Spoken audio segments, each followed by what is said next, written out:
phone ram kan ti chak dang ha tu na kan en to ni tu na hian hi Mr. Eng channel ni tu na hian trending a khani lu tanga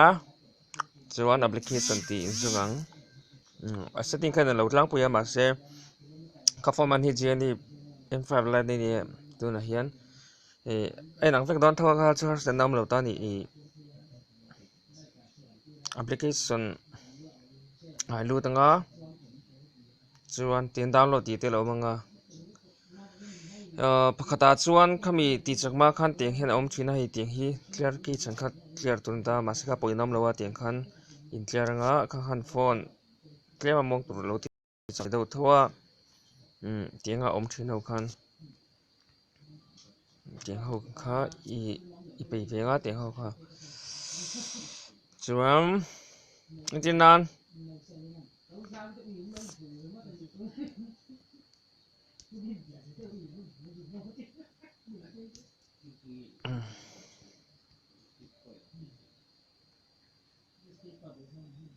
kata hening kalanga running tia khan chuan pakhat hi kan entir sinang this speed hi kan process kan nei lo wangin kan running wangin stop kan betanga tihan kan stop charang ni lo tamai me pakhat whatsapp page ti hian za sam polo ma kha running kal mek ni wang khan ta kha ti khan i remove ang khan heta phone ram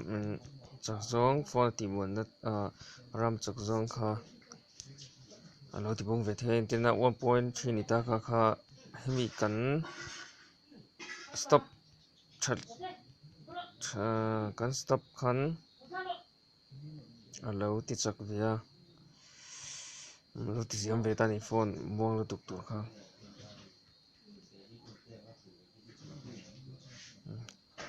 ti khan phone mong tuk tur ti kalo ti chak ve ta ti khan ti thri na nga i phone 1.3 lo ni kha 1.5 fakal de kha ti ti tur khan ta ni phone mong tuk khan ti na tuk tu boy khan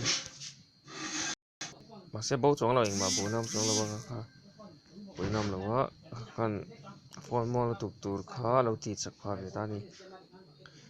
Mr. Yang channel hi mi lo subscribe chak ve do ni YouTube hi